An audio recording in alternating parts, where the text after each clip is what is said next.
विद्यार्थी मित्र हो, आपण पाठीमागच्या पिरियडला संघटनेची तत्वे या चॅप्टर अंतर्गत संघटनेची जी महत्त्वाची तत्वे आहेत त्याबद्दल चर्चा. त्यातलं पहिलं तत्व अधिकार पद परंपरा याची चर्चा झालेली आहे. त्याच्या पुढचं जे तत्व आहे ते तत्व म्हणजे नियंत्रण कक्षा, स्पॅन ऑफ कंट्रोल. एखाद्या संघटनेत वरिष्ठ अधिकारी आपल्या अधिकार क्षेत्रात किती सेवकावर, किती कनिष्ठावर नियंत्रण किंवा पर्यवेक्षण करू शकतो याविषयीच्या ज्या काही मर्यादा असतात त्या मर्यादांना नियंत्रण कक्षा असं म्हटलं जातं. प्रत्येक वरिष्ठ अधिकारी साधारणतः आपल्या नियंत्रणाखाली काही सेवकावरच नियंत्रण देखरेख ठेवू शकतो. अर्थात यालाच नियंत्रणाची कक्षा किंवा क्षेत्र असं म्हटलं जातं. नियंत्रण कक्षा हे संघटनेतलं यासाठी महत्त्वाचं तत्व मानलं जातं कारण संघटनेच्या कार्यात खऱ्या अर्थानं शिस्त, कार्यक्षमता आणि सातत्य जर टिकवायचं असेल तर नियंत्रणाच्या ज्या काही गोष्टी आहेत या निश्चित झाल्या पाहिजेत आणि त्या निश्चित झाल्या तरच तो व्यवस्थितपणे त्यांच्यावर पर्यवेक्षण करू शकतो. एखादी प्रशासकीय व्यक्ती कमीत कमी किती लोकांवर नियंत्रण ठेवू शकते हे महत्त्वाचं आहे. उदाहरणार्थ एखाद्या शिक्षकाला मर्यादेपेक्षा जास्त विद्यार्थ्यास शिकवण्यास सांगितले असता त्याच्यापुढं नियंत्रणाचा प्रश्न उपस्थित राहतो. किंवा विद्यापीठाची परीक्षा जर घ्यायची झाली तर त्या विद्यापीठाच्या ब्लॉकमध्ये किती विद्यार्थी असले पाहिजेत की जो चांगलं सुपरविजन, चांगलं पर्यवेक्षण करू शकेल. साधारणतः 25 विद्यार्थ्यावर चांगलं पर्यवेक्षण तो करू शकतो असं या संघटनेच्या आधारे आपल्याला सांगता येईल, या तत्वानुसार सांगता येईल. अर्थात 50 विद्यार्थ्यांच्या तो पर्यवेक्षण करू शकतो आणि 25 विद्यार्थ्यांच्यावर सुद्धा पर्यवेक्षण करू शकतो. पण जेवढं चांगलं 25 विद्यार्थ्यावर तो पर्यवेक्षण करेल तेवढं पर्यवेक्षण हे 50-60 विद्यार्थ्यांच्यावर त्या ब्लॉकमध्ये राहणार नाही, हे सरळ सत्य आहे. आणि त्यामुळं साधारणतः हा प्रश्न नियंत्रण कक्षेचा किती महत्त्वाचा आहे हे आपल्याला दिसून येईल. उदाहरणार्थ एखाद्या खात्याच्या प्रमुख सचिवाच्या नियंत्रणाखाली किती सहाय्यक असले पाहिजेत, किती उपसचिव नियुक्त करायचे आहेत. अर्थात हा प्रश्न नियंत्रणाच्या दृष्टीने फार महत्त्वाचा आहे कारण संघटनेच्या प्रत्येक विभागाच्या प्रमुख अधिकाऱ्याच्या नियंत्रणाखाली तो ज्या काही मर्यादा आहेत नियंत्रणाच्या तो जास्तीत जास्त त्या प्रशासनाचं किंवा त्या विशिष्ट खात्याचं जर कार्य आपल्याला चांगलं करायचं असेल तर कमीत कमी सेवकावर, कनिष्ठावर तो चांगलं नियंत्रण ठेवू शकतो आणि प्रशासनाची जी ध्येय आहेत, उद्दिष्टे आहेत किंवा त्यांच्यावर जी जबाबदारी, उत्तरदायित्व दिलेलं आहे ते अधिक चांगल्या पद्धतीनं तो पूर्ण करू शकेल. अर्थात यात सुद्धा अनेक प्रशासकीय विचारवंतांच्या मतानुसार एक साशंकता निर्माण झालेली आहे. म्हणजे कोणता अधिकारी किती कर्मचाऱ्यांच्यावर नियंत्रण ठेवू शकतो हे तिथल्या असलेल्या त्याच्याकडे दिलेल्या जबाबदारीवर बरंचसं अवलंबून असतं. उदाहरणार्थ जॉन मिलेट यांच्या मते असं म्हटलेलं आहे की अनुभव आणि मानसशास्त्रीय संशोधन याद्वारे प्रशासनाच्या पर्यवेक्षण क्षमतेला एक निश्चित मर्यादा असते हे सिद्ध झालेलं आहे. अर्थात नियंत्रण कक्षेचा हा जो काही सिद्धांत आहे तो मानसशास्त्रीय पायावर आधारलेला आहे. कारण मानसशास्त्रीय दृष्टिकोनातून पाहिले असता संघटनेतील वरिष्ठ अधिकारी विशिष्ट मर्यादेपर्यंतच नियंत्रण ठेवू शकतात. प्रशासकीय अधिकाऱ्याची लक्ष्य मर्यादा स्पॅन ऑफ अटेन्शन हे किती आहे यावर त्याची नियंत्रणाची मर्यादा ठरवली जात असते. साधारणतः वेगवेगळ्या देशात प्रशासनातील नियंत्रण कक्षा या भिन्न भिन्न स्वरूपाच्या आहेत.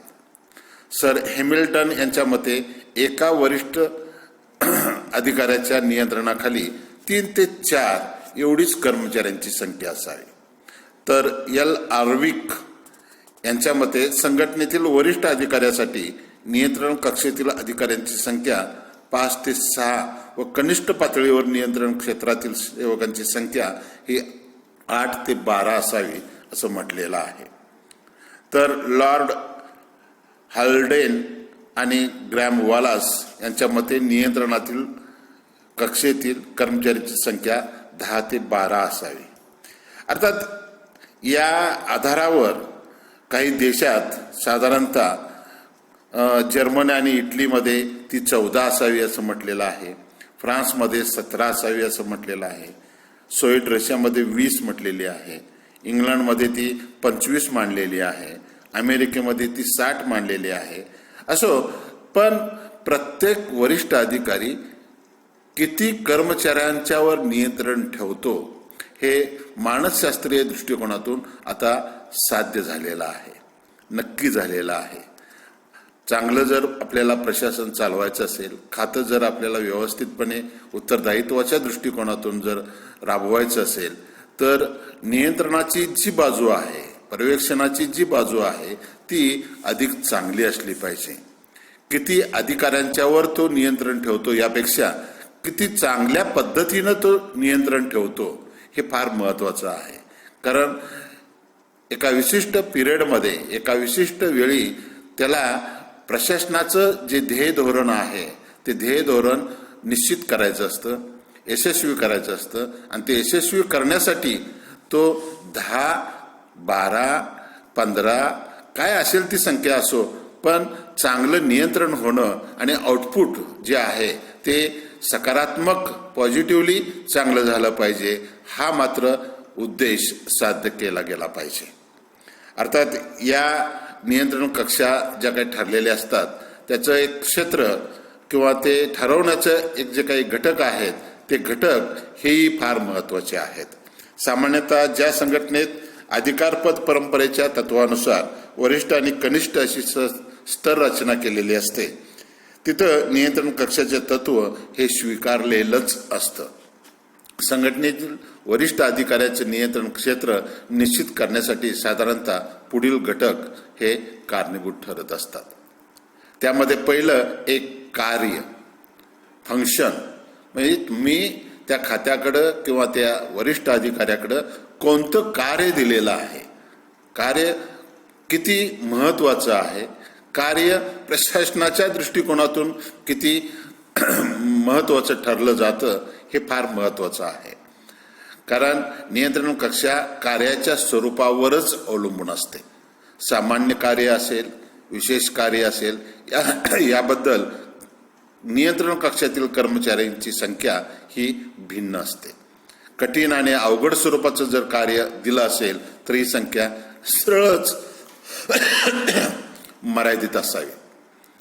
कारण फार मोठी जबाबदारी, फार मोठी आव्हानं त्या खात्यापुढं, त्या कर्मचाऱ्यांच्या पुढं असतात आणि ती जबाबदारी किंवा ती आव्हानं व्यवस्थित पेलली जावीत, चांगली केली जावीत यासाठी ती कक्षा ही कमी असली पाहिजे. म्हणजे कामाचं स्वरूप कसं आहे, कार्याचं स्वरूप कसं आहे हे पहिल्यांदा ठरलं गेलं पाहिजे. कार्याचं स्वरूप समान असेल किंवा वरिष्ठ प्रशासक व कनिष्ठ प्रशासक यांचं कार्य एकाच स्वरूपाचं जर असेल तर नियंत्रण क्षेत्रातील सेवकांची संख्या ही अधिक असू शकते. यांत्रिकी कार्यात किंवा बौद्धिक कार्यात नियंत्रण कक्षा ही मर्यादित ठेवावीच लागते. म्हणजे कार्य हे एक महत्त्वाचा घटक हा नियंत्रण कक्षाच्या संदर्भात मानला जातो. त्याच्यानंतर काल, टाइम पिरियड, म्हणजे किती वेळ आहे त्याच्यावर नियंत्रण कक्षात ठरत असते. साधारणतः संघटना निर्माण होऊन किती काळ झाला आहे यावर नियंत्रणाची क्षमता अवलंबून असते. जुन्या संघटनेतील वरिष्ठ अधिकारी नियंत्रणाचे व देखरेखीचं काम अधिक चांगल्या प्रकारे करू शकतात, कारण तिथे नियम, तत्वे, निश्चित झालेली असते. या उलट जर नवीन स्थापन झालेली संघटना असेल किंवा खातं असेल किंवा कर्मचाऱ्यांचं एक क्षेत्र असेल तर तिथं नियम पद्धती निश्चित नसतात. नवीनच सगळे नियम तयार झालेले असतात. सेवक वर्गाला सुद्धा ते नियम अवगत नसतात आणि त्यामुळं अशा क्षेत्रात किंवा अशा संघटनेत, अशा खात्यात सेवक वर्ग नवीन असल्यामुळे त्यांना सतत मार्गदर्शन करावं लागतं. साहजिकच नियंत्रण कक्षातील सेवकांची संख्या त्यावेळेला मर्यादित ठेवावी लागते. म्हणजे संघटना किंवा खातं किंवा कुठलंही क्षेत्र किती काळ ते निर्माण झालेलं आहे, फार जुनं असेल तर चांगल्या पद्धतीनं ते संख्या कमी होऊ शकते. जर नवीन असेल तर मात्र ही मर्यादा वाढवावी लागते. त्याच्यानंतर पुढचा घटक आहे तो स्थळ, प्लेस. प्रशासनाच्या कार्याचं ठिकाण किंवा स्थळ यावर नियंत्रणाचं क्षेत्र ठरवलं जात असतं.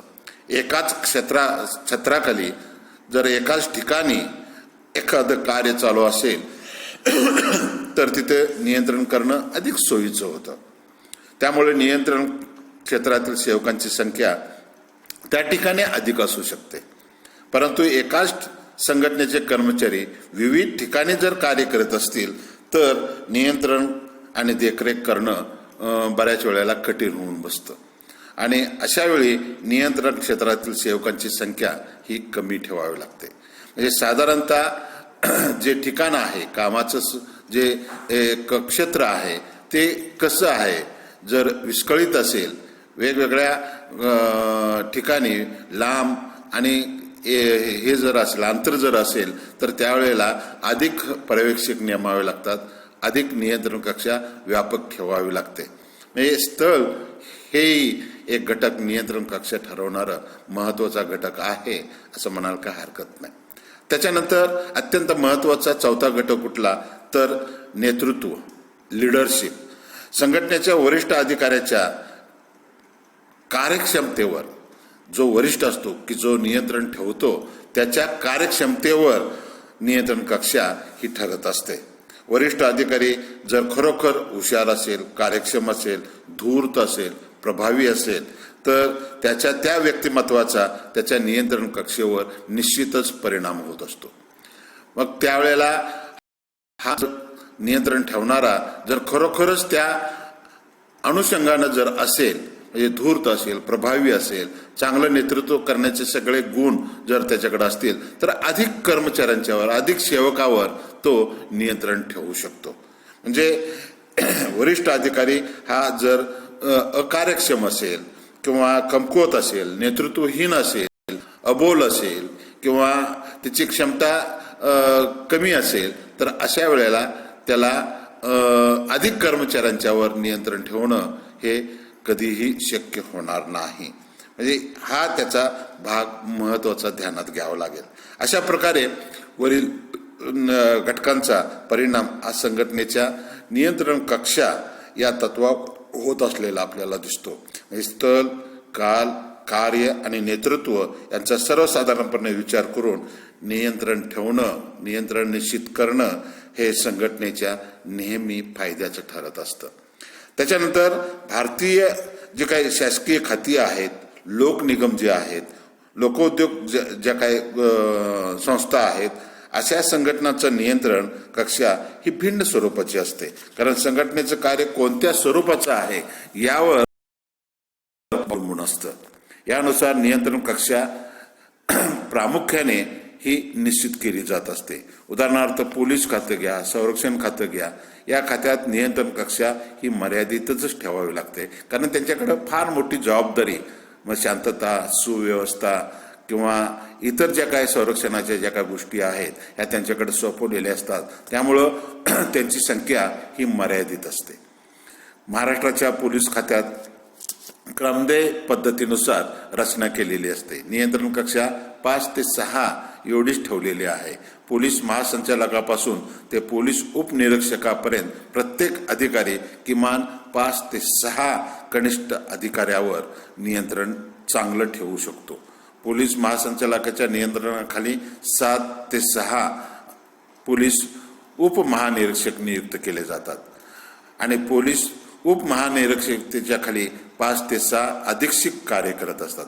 अशा प्रकारे कनिष्ठ स्तरापर्यंत नियंत्रण कक्षा ही 5 ते 6च्या दरम्यान असलेली आपल्याला दिसून येते. मग त्याच अनुषंगानं आपल्याला सांगता येईल शिक्षण खातं, समाज कल्याण खातं, आरोग्य खातं, पोस्ट खातं, अशी काय वेगवेगळी जी काही खाती आहेत यात प्रशासनाच्या नियंत्रणाची कक्षा ही मोठी असलेली आपल्याला दिसते. एका अधिकाऱ्याच्या खाली 10 ते 15 कनिष्ठ अधिकारी काम करत असलेले दिसते. म्हणजे त्या खात्याची असलेली जबाबदारी, त्या खात्याकडे दिलेली कामं आणि त्यानुसार ही नियंत्रण कक्षा कमी अधिक ठरत असते. थोडक्यात काय, प्रत्येक कर्मचाऱ्यांची स्पॅन ऑफ कंट्रोल ही क्षमता निश्चित झालेली असते आणि त्यानुसारच तो चांगल्या पद्धतीनं नियंत्रण ठेवू शकतो. मानसशास्त्रीय दृष्टिकोनातून हे फार महत्वाचं आहे. आज जी काही प्रशासन किंवा ज्या देशाचं प्रशासन यशस्वी झालेलं आहे त्या यशस्वी होण्याच्या पाठीमागं त्या प्रशासनामध्ये नियंत्रण कक्षा कशी आहे यावर ते अवलंबून असतं.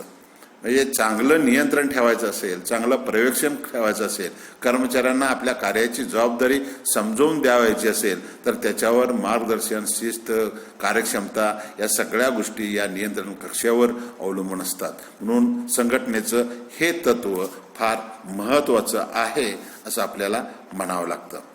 आता या संघटनेमध्ये किंवा प्रशासनाच्या कुठल्याही विभागामध्ये नियंत्रणाची कक्षा ही फार महत्वाची आहे. कारण वरिष्ठ अधिकारी आपल्या कनिष्ठ अधिकाऱ्यांच्यावर किती लोकांच्यावर नियंत्रण ठेवू शकतो याला प्रशासनात विशेष महत्त्व आहे.